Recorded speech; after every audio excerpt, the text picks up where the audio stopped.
সারা জীবন আমি ইমানের দাবি করছি, আর এখন ইমানের সংখ্যা জিজ্ঞেস করছে না কি বলবো। এরকম বড়শি টাঙানো থাকবে, সে আংটায় বেঁধে যাবে, গিয়ে সে আমার দেহ ঝুলতে থাকবে, আর চিৎকার দিতে থাকো, মরবো না, আল্লাহ কিন্তু মারবে না। কিন্তু মানুষ হতেই পারে। সকল ভুলের জন্য আমি আল্লাহর কাছে ক্ষমা প্রার্থী। যদি কারোর নজরে কোনো ভুল ধরা পড়ে, সঙ্গে সঙ্গে মোবাইলে যুগ এখন, আমাকে ফোনে জানিয়ে দিবেন কেন্দ্রে। আল্লাহই পারেন, আল্লাহ ফাআলুল লিমা ইউরিদ, তিনি যা খুশি তাই করেন, তিনি কারো কাছে কৈফিয়ত দিতে বাধ্য নন। এখানে গিয়ে অনেক ভ্রান্ত ফেরকা তৈরি হয়েছে, অথচ সেই আলীকে বলল কি জানেন, আশাররু খালকিন নাস, পৃথিবীতে যত মানুষ সৃষ্টি হয়েছে তার মধ্যে সবচেয়ে নিকৃষ্ট সৃষ্টি। বলুন নাউযুবিল্লাহি মিন যালিক। আহলে হাদিস আন্দোলন বাংলাদেশ, আসুন পবিত্র কুরআন ও সহিহ হাদিসের আলোকে জীবন গড়ি। আসসালামু আলাইকুম ওয়া রাহমাতুল্লাহি ওয়া বারাকাতুহু। ইন্নাল হামদুলিল্লাহ নাহমাদুহু ওয়া নাস্তাঈনুহু ওয়া নাস্তাগফিরুহু ওয়া নু'মিনু বিহি ওয়া নাতাওয়াক্কালু আলাইহি ওয়া না'উযু বিল্লাহি মিন শুরুরি আনফুসিনা ওয়া মিন সাইয়্যাতি আ'মালিনা।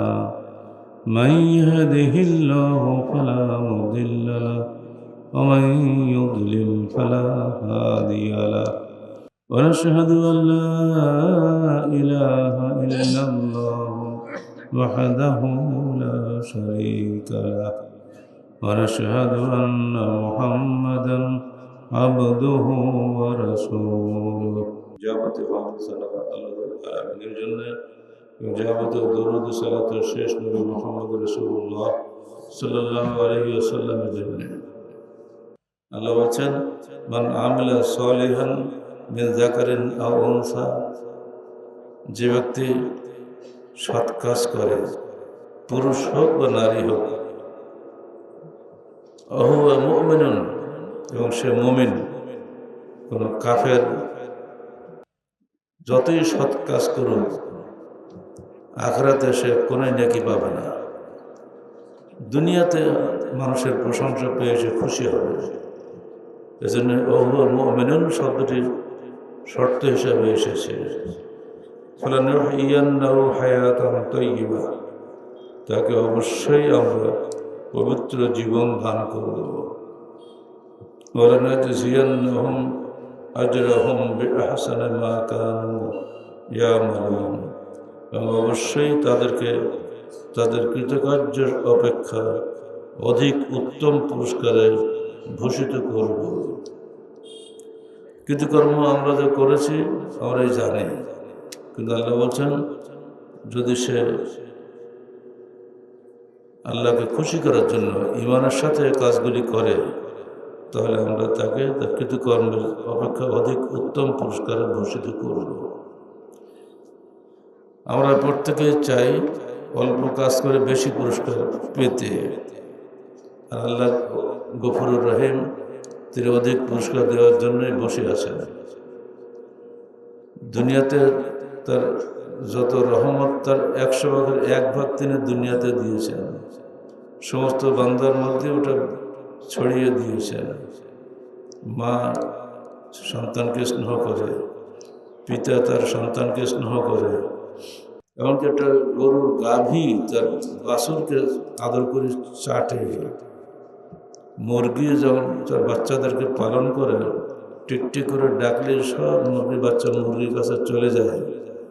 এই যে স্নেহ ভালোবাসার বন্ধন, এটা আল্লাহ পাকের রহমতের 100 ভাগের 1 ভাগ। কিয়ামতের দিন তিনি বাকি 99 ভাগ বান্দাকে দিয়ে দিবেন। এজন্য তাকে আমরা রহমানুর রহিম বলি। এমনকি নিঘাত যে ব্যক্তি জাহান্নামে যাবে, তিনি তোর অনেক পাপ গোপন করবেন, তাকে সাত্তারুল অয়ুব বলা হয়, দোষ গোপন করে। আপনিও তো বলবেন এটা তো অত্যন্ত অবিচার হবে, আসলে অবিচার নয়।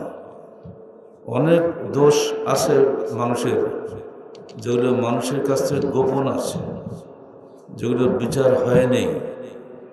এমন কোনো মানুষ এই মাহফিলে নাই যিনি কোনো দোষ করেছেন, যে দোষ সবাই জেনেছে এবং তার ফলাফল দুনিয়াতে পেয়েছেন, প্রত্যেকের মধ্যে কিছু কিছু দোষ আছে গোপন। আল্লাহ পাক কিয়ামতের মাঠের বিচারে বসে আমাদেরকে ডাকবেন, এক এক করে কানে কানে বলবেন, তুমি কি অমুক দিন অমুক সময় এই গোপন অপরাধটি করনি? তখন বান্দা সব মনে আসবে, হ্যাঁ ঠিকই তো করেছিলাম। যেহেতু দুনিয়াতে তোমার এই দোষটা গোপন ছিল, আমিও গফুরুর রহিম আল্লাহ তোমার সেই দোষটা আজকে গোপন করে রাখলাম। সে নিঘাত জাহান্নামে যাবে যদি আল্লাহ পাক দোষটা গোপন না করে যদি প্রকাশ করে দিতেন, তাহলে বিচার করাই লাগতো তার।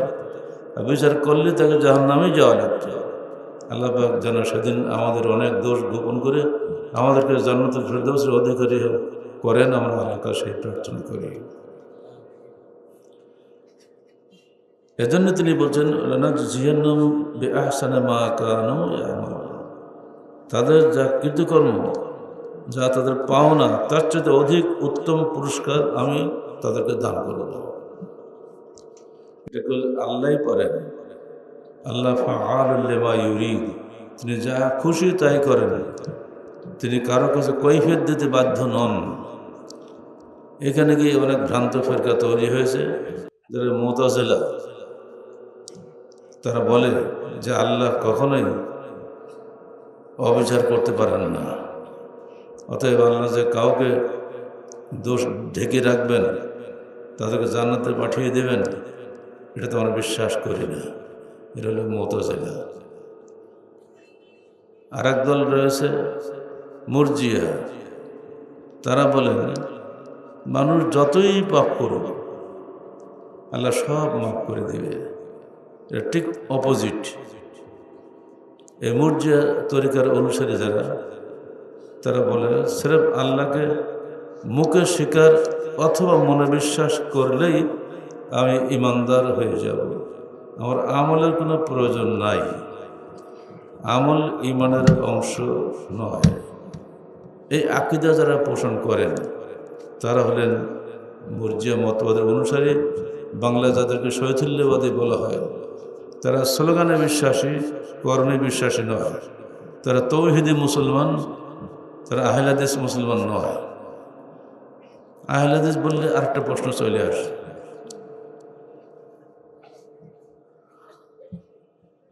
যদি বলি ইমানের সংজ্ঞা কি, আপনি হতভম্ব হয়ে যাবেন। সারা জীবন আমি ইমানের দাবি করছি, আর এখন ইমানের সংজ্ঞা জিজ্ঞেস করছেন আর কি বলবো। যেহেতু আয়াতটা বলেছে অহুয়া মুমিনুন, সে মুমিন। এই মুমিন হতে গেলে, ইমানদার হতে গেলে মৌলিকভাবে কি লাগে? ইমান হলো হৃদয়ে বিশ্বাস, মুখের স্বীকৃতি এবং কর্মে বাস্তবায়নের সমন্বিত নাম, যা আনুগত্যে বৃদ্ধিপ্রাপ্ত হয় এবং গুনাহে হ্রাসপ্রাপ্ত হয়।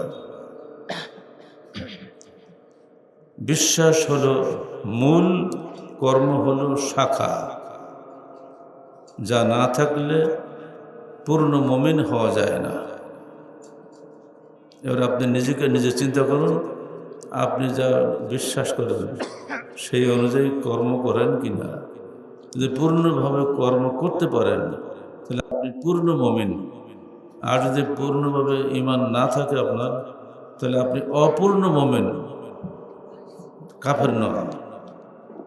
যারা খারিজি তারা বলেন যে যারা ঈমান এবং কর্ম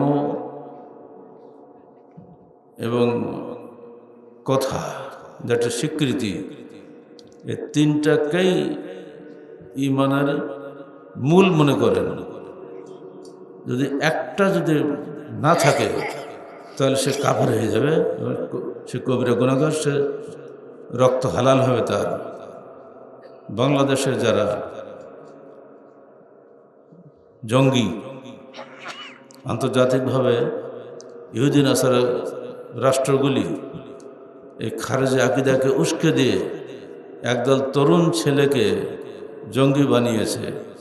তাদের ধারণায় কবিরা গুনাহগার ব্যক্তি কাফের। প্রশ্ন হলো এই, যে ছেলে এই জঙ্গি হয়েছে তার বাপ মা কি কখনোই কোনো কবিরা গুনাহ করেনি? একটা মিথ্যা কথা বলা কবিরা গুনাহ নয় কি? আপনার কাছে টাকা পাবো আপনি দেন নেই, কবিরা গুনাহ নয় কি? ওয়াদা ভঙ্গ করা কবিরা গুনাহ নয় কি? এরকম কোনো কবিরা গুনাহ করেনি এমনকি একটা লোকও পাওয়া যাবে? তাহলে ওকে কাফের। যারা জঙ্গি তাদের আকীদা তারা হলো খারেজি। খারেজিরা হযরত আলীকে কাফের বলেছিলেন। আলীর মতন একজন ব্যক্তি, ইসলামের চতুর্থ খলিফা, এবং দুনিয়া থাকতে যে 10 জন জান্নাতের সুসংবাদ প্রাপ্ত সাহাবী, তাদের মধ্যে আবু বকর, ওমর, আলী, ওসমান, এরাও 4 জন তার মধ্যে। অথচ সেই আলীকে বলল কি জানেন? আশাররু খালকিন নাস, পৃথিবীতে যত মানুষ সৃষ্টি হয়েছে তার মধ্যে সবচেয়ে নিকৃষ্ট সৃষ্টি। বলুন নাউযুবিল্লাহ মিন যালিক।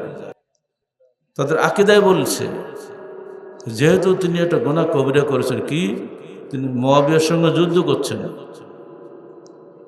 বিরোধী রাজনৈতিক বিরোধী যারা পরস্পরের আওয়ামী লীগ বিএনপি মারামারি করে না, অতএব উনি যেহেতু মারামারি করেছেন, যুদ্ধ করছেন, অতএব উনি কাফের হয়ে গেছেন।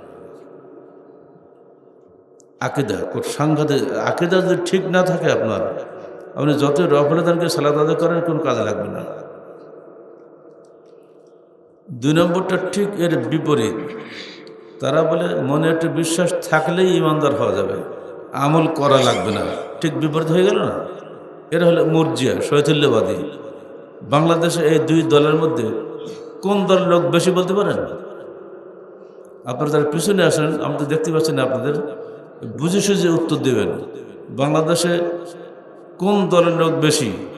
মানুষকে হত্যা করার দলের লোক বেশি, না আমল টামল না করেই পূর্ণ মুসলমান বলে দাবি করার লোক বেশি? মানে শৈথিল্যবাদী যারা আমল টামল নাই, মন চায় করলাম, মন চায় করলাম না, কিন্তু মুসলমান। মানে কি আপনার সেই পাকা মুসলমান সে। এই যে স্লোগান দিচ্ছেন আপনারা, এ স্লোগান পার্টি। ঠিক ঠিক যা করে দেখেন না, বুঝুক না বুঝুক, ঠিক ঠিক। মানে বক্তার চাইতে শ্রোতাদের বড় আলেম। বক্তার ভুল হচ্ছে না ঠিক হচ্ছে ধরে দিচ্ছে এক শ্রোতা, তাহলে শিক্ষকের চাইতে শ্রোতা হচ্ছে বড় আলেম। তাই হচ্ছে না এখানে? এটা ভালো, ঠিক ঠিক বলে বক্তাদের উৎসাহ সৃষ্টি হয়, একদিক দিয়ে ভালো, খারাপ না, এটা ভালো। যদি আপনারা স্লোগান দেন তাহলে বক্তাদের মনে উৎসাহ সৃষ্টি হয়। আমি ইমানের মূল বিষয়টি ধরে দিচ্ছি আপনাদের। ইমানের একটা হলো, দুটোই চরমপন্থী। একটা মুসলমানকে কাফের বলাও চরমপন্থা, ঠিক মুসলমানকে একেবারে পাক্কা মুসলমান বলাটা ঠিক চরমপন্থা। ধরুন একটা নারকেল গাছ, নারকেল নেই, ফল হয় না, কিন্তু গাছটা দাঁড়িয়ে আছে। এখানে যদি জিজ্ঞেস করা হয় এটা কি খেজুর গাছ না নারকেল গাছ, আপনি কি বলবেন? যদিও ফল নেই, অর্থাৎ ও মুসলমান, কিন্তু আমল নেই, কেউ মুসলমান বলতে হবে না? যেভাবে একটা নারকেল গাছটা মাথার ফল নেই, নারকেল নেই, ডাব নেই, কিছুই নেই।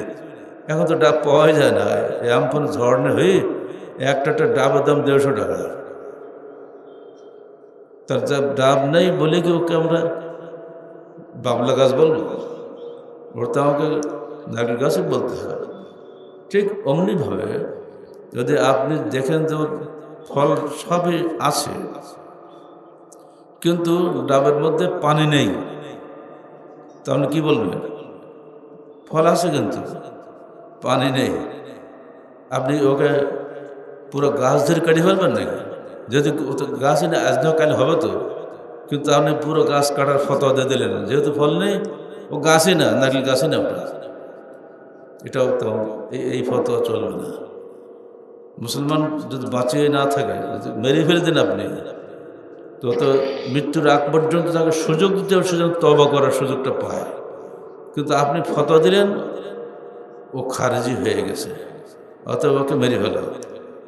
সে কবিরা গুনাহগার হয়ে গেছে, 1 ওয়াক্ত সালাত পড়েনি বা সিয়াম রাখেনি, ইত্যাদি ইত্যাদি যত কবিরা গুনাহ হতে পারে, অতএব ওকে হত্যা করো।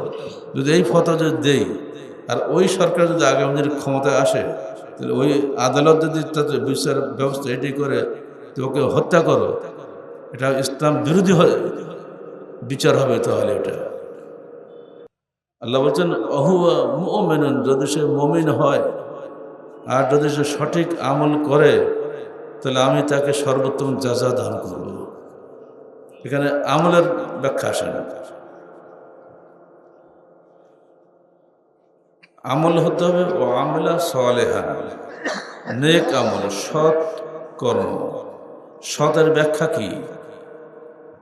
মিলাদ পড়া, কুলখানি করা, চেহলাম করা, মানুষ মরে গেলে যে খানা দেওয়া, এগুলো এক একটা সৎ কর্ম, ঠিক তো নাকি? তা না করলে ওই মানুষকে, তার ছেলেরা বাপের মুক্তির জন্য এত টাকা খরচ করলো নিঃস্বার্থভাবে, আর আপনি তাকে অসৎ কর্ম বলবেন কোন কারণে? যুক্তি কি আপনার? আপনি আহলেজ বলে ফতোয়া খুব সহজে দিলেন, কিন্তু যারা এটা করে তারা কিন্তু খারাপ নিয়তে করে না, তারা ভালো নিয়তেই করে, কিন্তু এর আখিরাতের ফলাফলটা কী হবে সে জানে না। এজন্য যে আল্লাহ রসুল এটা করেননি, এটি তো উত্তর, তিনি করতে বলেননি। এর উত্তর তারা দেবে কি জানেন? আল্লাহ রসুল তো কখনো হুন্ডা চড়েনি, কখনো মায় করে চড়েনি, আপনি চড়েন কেন বলবে না? কি উত্তর দেবেন তখন? উত্তর না জানলে বলে দিই, হুন্ডা চড়া, মায় করে চড়া, মাইকে বক্তৃতা করা, এগুলো বস্তুগত বিষয়, এগুলো ধর্মীয় বিষয় নয়। মাইকে বললে নেকি বেশি হবে, আর মাইকে না বললে নেকি কম হবে, এটা যদি চিন্তা করি তাহলে গুনাহ হবে। মাইক্রো না গিয়ে যদি হেঁটে যাই তাহলে আমি নেকি বেশি পাবো। কিছু কিছু পাগল আছে আজকাল পত্রিকা দেখি, সে নিয়ত করে যে বাংলাদেশ থেকে সাইকেলে করে হজ করতে যাবে, করে দেন মাঝে মধ্যে। কিছু কিছু পাগল জোটে পায়ে হেঁটেও যাওয়ার চিন্তা করে। এইভাবে যারা নিজের উপরে নিজে কাঠিন্য চাপিয়ে দেয়, আল্লাহ রসুল বলেন আল্লাহ তার উপরে দিনকে কঠিন করে দেন, এগুলো করবেন না। আমরা এক কথা জবাব দিচ্ছি, ধর্মীয় জীবনের প্রতিটি নকল হরকত, ধর্মীয় জীবনের প্রতিটি কথা এবং কর্ম আল্লাহ রসুলের অনুমোদিত হতে হবে। যেহেতু অনুমোদন নাই, অতএব বাতিল। মুমিনদের মধ্যে আর এক দল বেরিয়েছে আজকে, এটা এই এলাকায় এই ফেতনা আছে শুনলাম। তারা বলে হাদিসে সহি, জয়ীব, মুদাল, মুরসাল, বহু সমস্যা। কোরআনে এসব কোনো সমস্যা নাই, কোরআন সব সহি মতবাতের। অতএব আমরা কোরআন মানব, হাদিস মানব না। কোথায় দিদের যুক্তাস। এই ফেতনা আজকে নতুন না, 1400 বছর আগে থেকে এই ফেতনা চলে আসতেছে। আমিরুল বাসরা, জনক সাহাবী, নামটা এই মুহূর্তে ভুলে যাচ্ছে আমি, উনি নিজে বসরার গভর্নর হওয়া সত্ত্বেও তিনি মানুষকে দাওয়াত দিতেন। দাওয়াত দেওয়ার জন্য এরকম এক জায়গায় বসিয়ে বড় অনুষ্ঠান করা লাগতো না। যখনই উনি যাকে সামনে পেতেন তখনই তাকে দাওয়াত দিতেন। তো একদিন তিনি একজনকে বললেন, দেখো বাবা,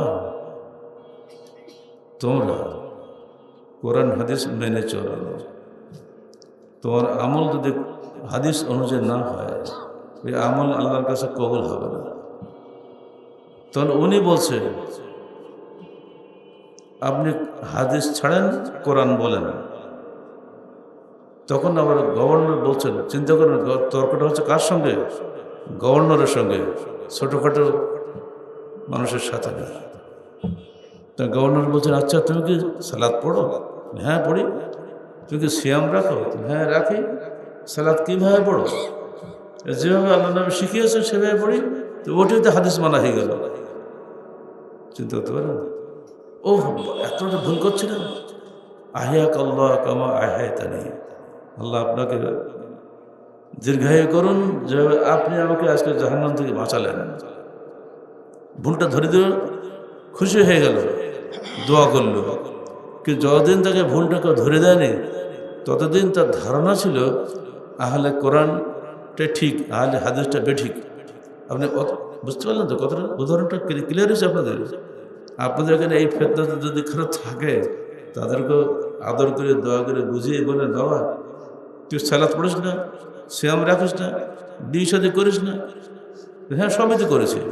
তো বিয়ে করলে কোন তরিকায়? হিন্দু তরিকায় না খ্রিস্টান তরিকায়, নাকি রাস্তা তো ধরে একটা মেয়ের বাড়ি তুললি? না না, রসুলের তরিকা। খোদবা দিতে হয়েছে, একজন অলি লেগেছে, দুজন সাক্ষী লেগেছে, এমনি তো হয়নি। তো ওটি তো সুন্নত মানা হয়ে গেল, তো আহলে এমনি তো হয়ে গেলি। তোর বিয়েটা যদি আহলে হাদিস না হতো তো বিয়েটা তো জেনা হয়ে যাবে। এমনি করে বুঝিয়ে দেবেন, আশা করে বুঝে যাবে। যারা না বুঝেছেন তারা এটা নিয়ে বুঝে যাবেন। মুমিন হতে গেলে আপনাকে এগুলো পার্থক্য বুঝতে হবে। আর যে কাজটা শরীয়ত অনুমোদিত নয় সে কাজটা কখনো সৎকর্ম নয়। মানে আমালা সালিহান,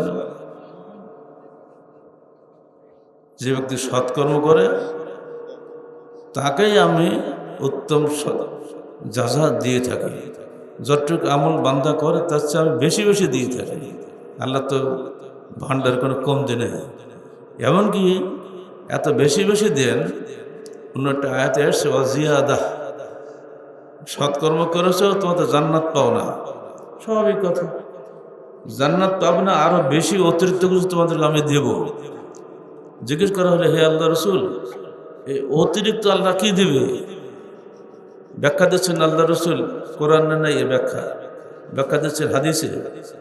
আল্লাহ রসুল বললেন, দেখো আল্লাহ পাক নিজে তার নিজের স্বরূপে জান্নাতে তোমাদের সঙ্গে সাক্ষাৎ করবে। আর এইটা হবে মুমিনদের জন্য সবচেয়ে আনন্দ ঘন মুহূর্ত। তোমরা আল্লাহকে স্বচক্ষে দেখবে এমনভাবে যেমন মেঘমুক্ত আকাশে পূর্ণিমার চাঁদে বা দুপুরবেলায় সূর্যকে দেখতে কোনো কষ্ট হয় না, ঠিক জান্নাতে গিয়ে তুমি আল্লাহকে দেখতে তোমার আদৌ কোনো কষ্ট হবে না। এটাই হবে তোমার সবচেয়ে আনন্দ ঘন মুহূর্ত। এটাই হচ্ছে অতিরিক্ত দান আল্লাহর পক্ষ থেকে। আল্লাহ তুমি আমাদের সবাইকে আল্লাহকে দেখার তৌফিক দান করো।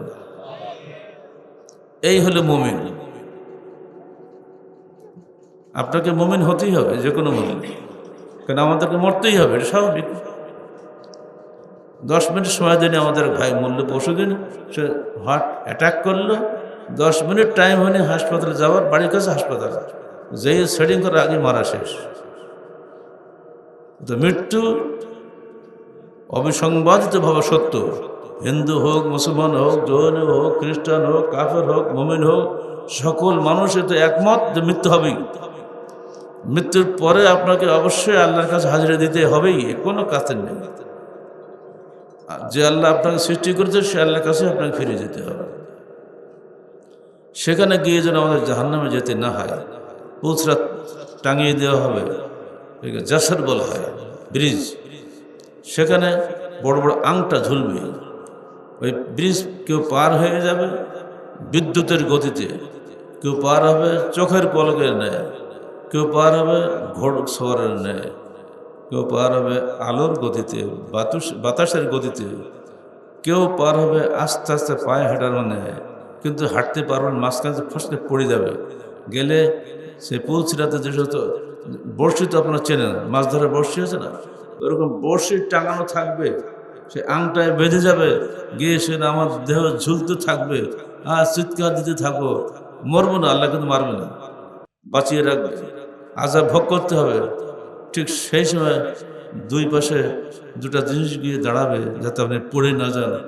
আপনার রেহাম, আত্মীয়তা, এটা আপনার সালাত এক পাশে গিয়ে দাঁড়াবে। আল্লাহ সাল্লেম সাল্লেম, একে বাঁচিয়ে দেওয়া, বাঁচিয়ে দেওয়া। যদি আপনি সালাত আদায় না করেন তো বাঁচাবে নাকি আপনাকে?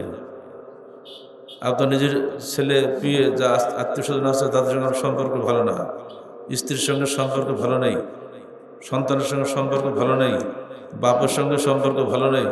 ছেলে থাকে লন্ডনে, বাপ থাকে চাঁদপুরে, বাপ মরছে, ছেলে খবরই নেই। পরস্পরের যে হক আদায় করা, হক করলে এবং হক করলে এবাদ, হক করলে হলো সালাত, হকুল ইবাদ হলো বান্দার হক, এ দুটো আপনি আদায় করেননি, আপনি এখন পৌঁছরাত পার হচ্ছেন, আপনাকে ঠেকাবে কে? ঠেকাবে তো এরাই। বিষয়টা সাবধান, হাদিসগুলো মনে রাখবেন। হাদিস সহিহ হাদিস কিন্তু মিথ্যা নয়। আর সবসময় মনে রাখবেন, জাল জয়ীব শিরক বেদাত করে অস্বীকার করে জান্নাত পাওয়া যাবে না, জাহান্নামে হতেই হবে তাদেরকে যারা শিরক এবং বেদাত করে অথচ জান্নাতের দাবি করে। আমরা সবসময় বলি, জান্নাতি হতে তাকে অবশ্যই পরিপূর্ণভাবে আহলে হাদিস হতে হবে। আহলে হাদিস ছাড়া কোনো শিরকি বেদাতি ব্যক্তি জান্নাতে যাওয়ার কোনো সুযোগই নেই। এটা আমরা দ্ব্যর্থহীনভাবে সবসময় বলি। আপনি রাষ্ট্র গড়বেন, কি দিয়ে রাষ্ট্র গড়বেন? নিজের ইচ্ছা রাষ্ট্র চালাবেন না, কারণ আল্লাহর হুকুম আছে। আল্লাহ পাক বলতে, আমি যে বিধান তোমাদের দিয়েছি, সূরা নূর 55-56 পড়ে দেখেন, যে বিধান পাঠিয়েছে এই বিধানটা তুমি বাস্তবায়ন করো রাষ্ট্রীয়ভাবে। যদি তোমার হাতে কোনো রাষ্ট্র ক্ষমতা আসে, তাহলে তুমি সেই বিধানটা সেইভাবে রাষ্ট্রীয় ক্ষমতা প্রয়োগ করে চেষ্টা করবে। ধরে দিন, সুদ কি বলুন তো ভাই? সুদ খাওয়াকে হালাল না হারাম? সবাই তো একমত। তো এর জন্য ভোটাভুটি লাগবে? লাগবে না। ক্লিয়ার। আপনি কালকে এমপি হলেন, আপনি সংসদে যাবেন, আপনাকে অবশ্যই বলতে হবে এই সংসদের সুদ কোশ্চেন করে হালাল করা যাবে না। সুদ সেই 1400 বছর ধরে হারাম আছে, হারামই থাকবে, এই আইনের কোনো পরিবর্তন হবে না। এটুকু বলার হিম্মত যদি আপনার না থাকে, ঠিক আপনার মন্ত্রী পদ, সংসদ সদস্য পদ আপনি বলতে পারবেন না, কারণ ওখানে দল আছে। আপনি যদি দলের বিরুদ্ধে ভোট দেন, 70 ধারা আছে, আপনি আপনার সংসদ সদস্য পদ ক্যান্সেল হয়ে যাবে। ফলে বাংলাদেশের সংবিধান মেনে চলে যদি কেউ এমপি হয়, তাকে এমপি হওয়া চাইতে সংসদে ঝাড়ুদার হওয়া অনেক ভালো, কারণ তার কোনো স্বাধীনতা নেই। আর এখন সারা বিশ্বে আরেকটা সংস্থা আছে, তার নাম জাতিসংঘ। সেখানে এত কঠিন ভেটো পাওয়ার আছে 5টা রাষ্ট্রের সাথে সব কিছু। আজকে ফিলিস্তিনে হামলা চলছে না, অস্ত্র যোগান দিচ্ছে কারা? এক কথা বলতে পারেন আমেরিকা বা ইউরোপিয়ান কান্ট্রি, এই তো। অথচ তাদের হাতে ভেটো পাওয়ার। জাতিসংঘে 197টি দেশ সবাই বলল অস্ত্র বন্ধ করো, যুদ্ধ বন্ধ করো। আমেরিকা একাই ভেটো দিল, ইসরায়েলের বাঁচার অধিকার আছে, অতএব আমি অস্ত্র দেব। প্রতিদিন মানুষ মারছে ফিলিস্তিনে, কিন্তু সারা দেশে, সারা পৃথিবীর মানুষ তাদের জন্য দোয়া করছে। কিন্তু একটা নিষ্ঠুর এই ইহুদি নাসারা গোষ্ঠী, এরা তো মেরেই যাচ্ছে। কারণ আপনি যদি কোরআন পড়তেন তো অনেক আগেই টের পাইতেন। আল্লাহ বলে দিয়েছেন, ওয়ালান তারজা আনকাল ইয়াহুদ ওয়ালান নাসারা হাত্তা তাত্তাবিয়া মিল্লাতাহুম। কোশ্চিন কাল ইহুদি নাসারা তোমার উপরে সন্তুষ্ট হবে না যতক্ষণ তুমি তাদের দলভুক্ত হবে। আপনারা ইহুদি নাসারা হবেন নাকি? আমরা সূরা ফাতিহা পড়ি না? ফরজ। গায়রিল মাগদুবি আলাইহিম কারা? ইহুদি। ওয়ালা দাল্লিন কারা? নাসারা, খ্রিস্টান।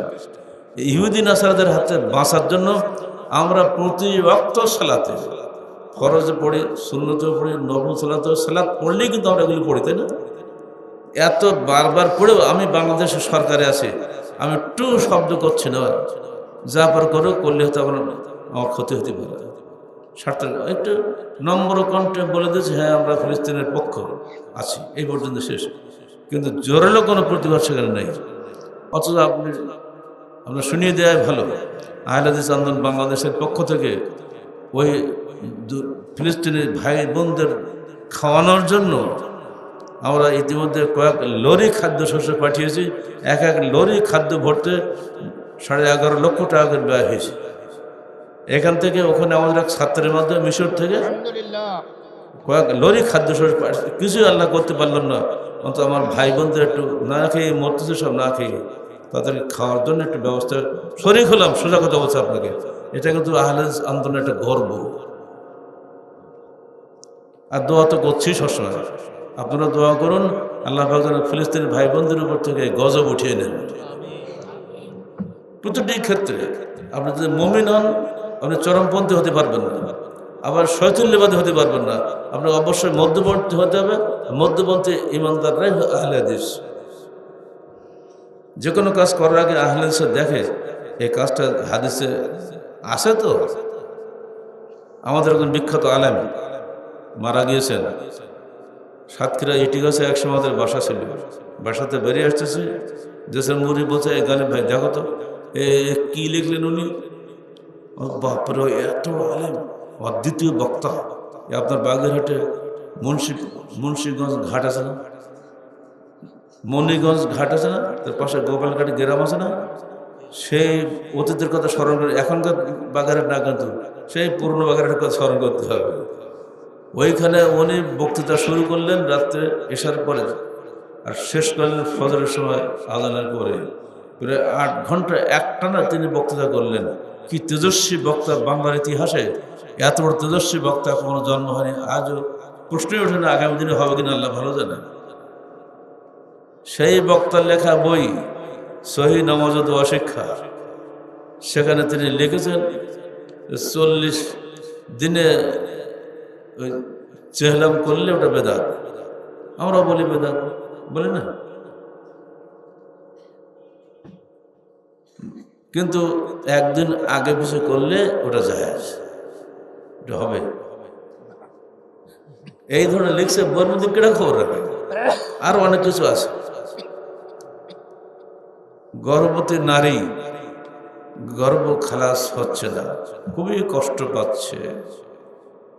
সূরা ইনশিকাক প্রথম থেকে 5 আয়াত লিখে সাক্কাত হাজরাত রব্বিয়া ওয়া হক্কাত, এই 5টা আয়াত পরপর লিখে সুতোয় বা তাবিজের মতন বেঁধে গর্ভের ডান উরুতে আর বাম উরুতে বেঁধে দিন, দ্রুত গর্ভ খালাস হয়ে যাবে। এর নাম হলো সুখ প্রসব। ওনার এই নামাজ শিক্ষা পড়ে আমাদের ডিপার্টমেন্টের যে প্রতিষ্ঠাতা চেয়ারম্যান, যিনি রাজশাহীর ডক্টরেট, কেমব্রিজ ইউনিভার্সিটির ডক্টরেট, আর বাংলাদেশ জমিয়ত আহলে হাদিসের ভাইস প্রেসিডেন্ট, তিনি একটা নামাজ শিক্ষা লিখেছেন। সেই নামাজ শিক্ষা ঠিক ওইটাই লিখছেন। তো আমি যখন ডিপার্টমেন্ট টিচার হলাম, স্যার আপনি এটা কী লিখলেন? কেন এটা নেই? নেই তো, এটা মিথ্যা ভুয়া কথা সব। ও যে লিখেছে বড় বক্তা, তাই আমার দেখে দেখে লিখেছিলাম। তা আপনি তার নাম লেখেননি কেন? এবং বক্তা দিয়ে লিখেছি আমি এটা। তাই তো এটা আমার ভুল হয়ে গেছে। স্যার তওবা করেন, কোনোদিন এ বই আর ছাপবেন না। তো ঠিক আছে, এখন তো আর ছাপব না। লাকিলি আমি একদিন ঢাকায় গিয়েছি, আমাদের অফিসের কাজে আলাউদ্দিন রোডে, ডক্টর বাড়িও গিয়েছেন, আমিও গিয়েছি, উনিও এসেছেন হাজির। ওই যে বই লেখক, আমাদের একটা মক্কব সুযোগ পেয়ে গেছে। মৌলানা, আপনি তো আহলে হাদিসের সবচেয়ে বড় আলেম, আপনি এই কাজটা কেন লিখছেন? তাই তো, ওটা কি ভুল হয়ে গেল?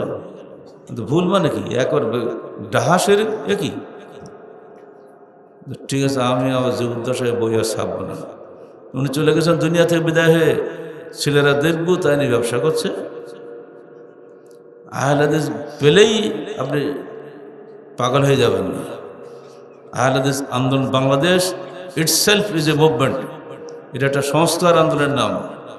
যেখানে কুসংস্কার, সেখানে আমরা সংস্কার করেছি। বলে বহু আহলে হাদিস আছে আজকে যারা আমাদের বিরোধী। এই কারণে বিরোধী যে আপনি যা খুশি করবেন আহলে হাদিস নাম দিয়ে, আহলে জামাত বিভ্রান্ত হবে না, এই বিভ্রান্ত করা যাবে না।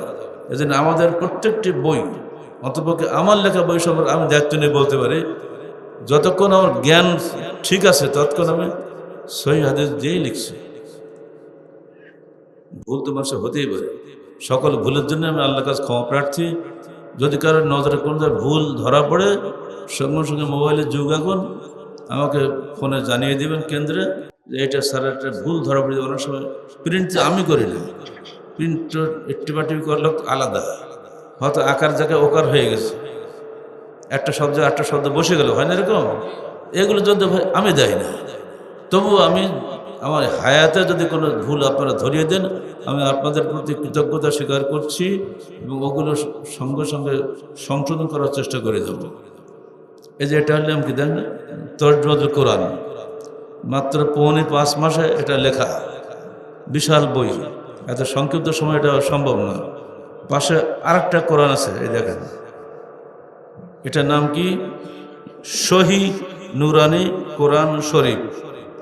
তো বোঝা গেল বাতিল নুরানি কোরআন শরীফ আরেকটা আছে, এটা যদি সহি হয় বিপরীতটা কি বাতিল, তাহলে নুরানি দুটা হলো না, নুরানি নামটাই বাতিল। কথা শেষ। আপনি বলবেন কেন বাতিল হলো? সাহাবীরা জিজ্ঞেস করেন, হে আল্লাহ রসুল, আপনি তো মেরাজে গেছিলেন, তো আল্লাহকে দেখছিলেন? তো আল্লাহ রসুল বলছেন যে নূরুন উরানি, আল্লাহর নূর আমাকে দেখানো হয়েছে, আল্লাহকে আমি দেখিনি। কারণ আমি মেরাজে গেছিলাম, তা আমাকে বলছে, হে মোহাম্মদ, এইটা হলো তোমার ঘর, মকাম মাহমুদ, তো আমাকে একটু ঘরটা দেখান। তো না, এখনো তোমার বয়স বাকি আছে, হায়াত শেষ হোক, তুমি মৃত্যুবরণ করো, তখন তুমি ওখানে ঢুকবা। এজন্য হাদিসে আছে না, যে ব্যক্তি আজান শোনে অতঃপর বলে আল্লাহুম্মা রাব্বা হাযিহি, জানেন তো আপনারা নাকি? আল্লাহুম্মা বলেন, দোয়াটা পড়ি আমরা, আল্লাহুম্মা রাব্বা হাযিহি দাওয়াতি তাম্মাহ ওয়াস সালাতিল কায়িমাহ আতি মুহাম্মাদানিল ওয়াসিলাতা ওয়াল ফাদিলাহ ওয়া বা'আথহু মাকামান মাহমুদান আল্লাযী ওয়া'আদতা হাল্লাত লাহু শাফাআতি। যে ব্যক্তি আজানের পরে এই দোয়াটা পড়ে, তার জন্য আমার শাফাআত ওয়াজিব হয়ে গেল। সুবহানাল্লাহ, এত দরকার নেই তো, আর কিছুই দরকার নেই। সেই নূর এসে গেছে এই বাংলাদেশের এই কেতাবের মাথার উপরে নূরানি। এই নূরানটা কি জানেন? এর মধ্যে একটা আকীদার প্রকাশ আছে। তারা মনে করেন যে আল্লাহর নূরে মোহাম্মদ পয়দা, মোহাম্মদের নূরে সারা জাহান পয়দা। বলুন নাউযুবিল্লাহ মিন যালিক। আল্লাহর নূরে মোহাম্মদ পয়দা, তাহলে মোহাম্মদ হলো নূরের নবী। আমরা গান গাই না, তুমি হে নূরের নবী, তারপর কি বলেন বলেন না কেন? এ তো জাহাঙ্গীরের লাগে, জাহাঙ্গীর সব মুস্ত করে ফেলে এসব। তুমি হে নূরের নবী, নিখিলে ধ্যানের ছবি, তুমি না এলে দুনিয়া আধারের দুবি তো সবে। এই তো আগের যত নবী এসছেন, প্রত্যেক নবীর কাছে তার কম বলেছে, তুমি তো মানুষ আমাদের মতো, তুমি কেমনকে নবী হবে? নবী হলে ফেরেশতা নবী হতে হবে। ঠিক সেই কথাই বাংলাদেশে বলছে, আমাদের নবী মোহাম্মদ, উনি আসলে মানুষ ছিলেন না, উনি নূরের নবী ছিলেন। আর এই নূরের নবী আগে থেকে পুরো শিরকি আকীদা। নূর হলো আল্লাহ। সূরা নূর পড়ে দেখেন, আল্লাহ নূরুস সামাওয়াতি ওয়াল আরদ, আল্লাহ আসমান ও জমিনের নূর। আল্লাহ নিজেকে নূর বলছেন, মোহাম্মদ তো নিজেকে নূর বলেনি। ইন্নামা আনা বাশারুম মিসলুকুম, নিঃসন্দেহে আমি তোমাদের মধ্যে একজন মানুষ। সূরা কাহফ 110 আয়াত। যেখানে আল্লাহ রসুলকে বাশার বলা হচ্ছে, সেখানে আল্লাহ বলছেন আমার নবী হলো বাশার, আর আমরা বলছি আমার নবী হলো নূর। আচ্ছা, নূর থেকে নূরানি, সে নূরানি থেকে আবার দেখছে সহি নূরানি কোরআন শরীফ। কিন্তু আমি জানি না বাতিল কোনটা আছে, খবর রাখেন। আমার এইখানে এসে প্রথম এলিমেন্টের বাড়লে আসলে আমার যে একটা সহি নূরানি কোরআন শরীফ আছে। আমি খালি একটাই জানতাম, নূরানি। আমাদেরও আরবি কায়দা আছে 1, 2, 3 খণ্ড, নূরানি কায়দা না, কিন্তু বাজারে চলছে সমানে। এমন কোনো হেফজখানা নাই, মক্তব মাদ্রাসা নাই যে নূরানি নওশিকা নাই, নূরানি কায়দা নাই। সাবধান, নূরানির শব্দটা ছোট ছোট বাচ্চাদের অন্তরে একবার গেঁথে যায়, ও সারা জীবন কিন্তু নূরানি ছাড়বে না। অতএব ছোট ছোট শিশু মনে কোনো শিরকের বীজ যাতে না ঢোকে, সেটা আপনাদের দায়িত্ব। ঠিক মা বোনদেরও দায়িত্ব নিজে নিজের ঘরকে আলোকিত করা। 5টা বাড়ির অন্তত 10 জন মহিলা আছে, ছেলের বউ আছে, নিজের মেয়ে আছে।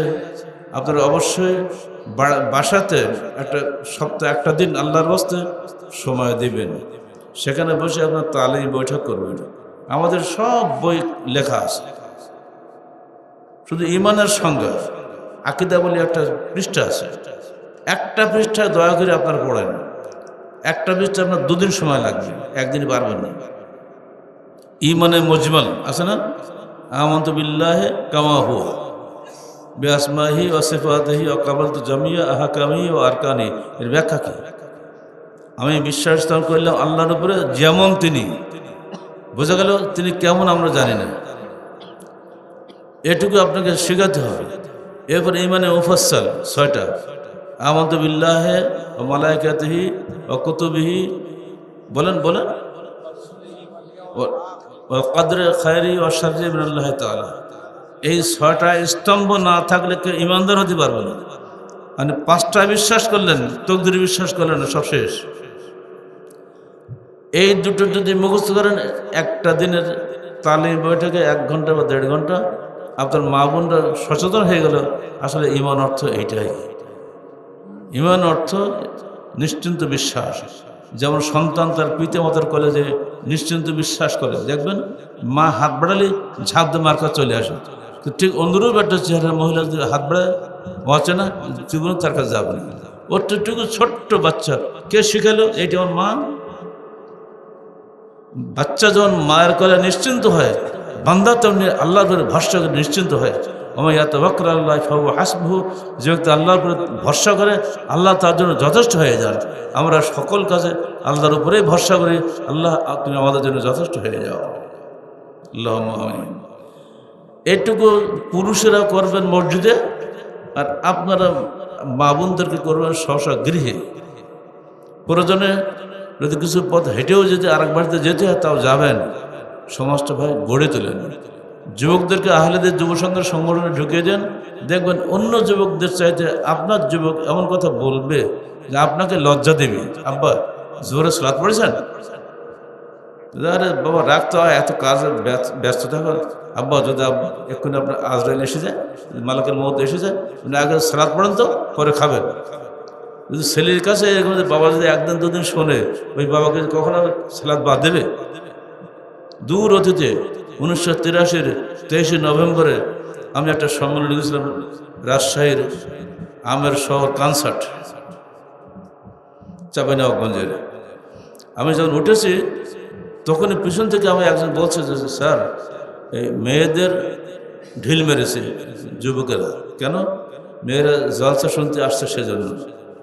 মানে এত ভালো হওয়ার দরকারটা কি? এই আর ভাবখান। এই ওই দিন যে আগুন ঝরা ভাষণ দিলাম, আমার স্মরণীয় ভাষণের মধ্যে তো আমাদের একটা, মানে রেগে গেলে যা হয় বুঝুন তো। আমি বললাম আগামী বছর আমি আসবো এখানে, জাকিয়া সেতারা তসলিমা, তোমরা বসা, তোমাদের এক্ষুনি সংগঠন করে দেবো, রাজশাহী যাবো। সংগঠন করে দিয়ে আসলাম, কী কাজ করতে বলে দিয়ে আসলাম। ঠিক পরের বছরে ওখানে গিয়ে মহিলাদের বিশাল সমাবেশ হলো, 2500 মহিলা, শুধু মহিলা সমাবেশ। বললেন আলহামদুলিল্লাহ। আপনার তো 2500 লোক নেই এখানে। 2500 মহিলার সমাবেশ হয়ে চেয়ারম্যান সাহেব বলছে, আপনি করলেনটা কেমন করি? চেয়ারম্যান সাহেব, ভাই কি করে হলো এটা? তা মেয়েদের জিজ্ঞেস করে। মহাদ্দেশ সাহেব, মুজিবুর রহমান সাহেব, আমার হেফজুল কামিল মাদ্রাসা, এদের সব অভিব্যক্তি আমার কাছে আছে। আমার সঙ্গে 9 জন আলেম ছিলেন। তোমাদের ডক্টর সাকওয়াত চাচা শ্বশুর ছিল, ওর নিজের শ্বশুর ছিল। আমরা মোট 9 জন আলেম ছিলাম, কিন্তু আমি কোনো আলেমকে বক্তব্য দেওয়ার সুযোগ দেয়নি। সব চুপ করে বসে থাকেন, খেলা দেখেন। আজকে পর্দার উপাস থেকে বললাম, জাকিয়া তুমি দর্শে কোরআন দাও, সেতারা তুমি দর্শে হাদিস দাও। আগে তো শেখানো আছে। এত চমৎকার দর্শ ওরা দিল। শোনার পরে আমাকে তখন বলছেন প্রধান মুহাদ্দিস সাহেব মুজিবুর রহমান সাহেব, ভাই ভাই আমাকে একটু সুযোগ দেন তো, আমার সুযোগ দেন তো। কিন্তু আপনি থামেন। না না না, আমি একটু বলবো। জোর করে সময় আদায় করে নিল। বলছে, আমি চাঁপাইনবাবগঞ্জ উত্তরবঙ্গের শ্রেষ্ঠ ফাজাইল কামিল মাদ্রাসার প্রধান মুহাদ্দিস, আমি ওখানে বসে শিখাইও কাউকে এরকম দর্শ দেওয়াতে পারেনি। আর উনি রাজশাহী বসে কী শিখালে এসব মেয়েগুলোকে। আজকে আমাদের সব ছোটো ছোটো বাচ্চা মেয়েরা ইন্টারমিডিয়েট পড়ে, তারাই আমাদের দর্শে কোরআন, দর্শে হাদিস দিল। আশ্চর্য হবেন না? ইতিহাস। মেয়েদের গায়ে ঢিল মারছে একটা যুবক, এই তো অপরাধ। তার থেকে 2500 মহিলা একই সাদা ড্রেস বোরকা পরে আসলো, বিভিন্ন গ্রামের আইল দিয়ে দিয়ে আসছে। দেখা যাচ্ছে মনে হচ্ছে চারিদিকে ফেরেশতা আসতেছে। এত চমৎকার চেহারা। সমাজ পরিবর্তন করার জন্য কথার চাইতে কাজের মূল্য বেশি না? কাজ করেন, কথা ছাড়েন। জীবনভর কথা শুনছেন আপনারা, যেটা বলে গেলাম মেনে চলেন, ইনশাল্লাহ সমাজ পরিবর্তন হয়ে যাবে। মুসলমানদের ঘরে কোনো শিরিক ঢুকবে না, মুসলমানদের ঘরে কোনো মুরজিয়া ঢুকবে না, মুসলমানরা কখনো পরস্পরকে হত্যা করবে না, মুসলমানরা কখনোই পরস্পরের বিরুদ্ধে লড়াই করবে না।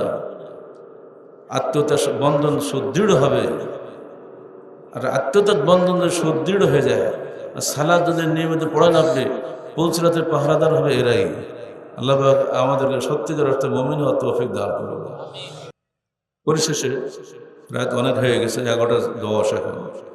আমি আপনাদের কাছে বলে যাচ্ছি, আহলে হাদিসরা যেন প্রকৃত অর্থে আহলে হাদিস হবেন। অমুক আহলে হাদিস, অমুক আহলে হাদিস, এই করেছে সেই করেছে, সে ছাড়েন। আপনি খালি নিজের ভবিষ্যৎ নিয়ে চিন্তা করেন। আহলে হাদিস আন্দোলন বাংলাদেশ আপনাকে আপনার ভবিষ্যতের সমস্ত খোরাক জমা করে দিয়েছে। ছোট ছোট বই, চটি ভাষা কখনই বলবেন না, ছোট বই বলবেন, মানে আকারে ছোট, চটি নয়। এর মধ্যে যে সম্পদ আছে আপনার হেভি হেভি বইয়ের মধ্যে পাবেন না। আহলে হাদিস আন্দোলন কিও কোনো বাংলার আহলে হাদিসরাই জানে না, খালি পড়ে দেখবেন তার মধ্যে কি আছে। যদি এগুলো আপনার বই থেকে নিজেরা না পড়েন, তাহলে কোশ্চেন কালে কিছুই আপনি শিখতেও পারবেন না, বলতেও পারবেন না। আল্লাহ বলছেন, হাল ইয়াস্তাবিল্লাযিনা ইয়ালামুন ওয়াল্লাযিনা লা ইয়ালামুন, যারা বিজ্ঞ এবং যারা অজ্ঞ তারা কি সমান?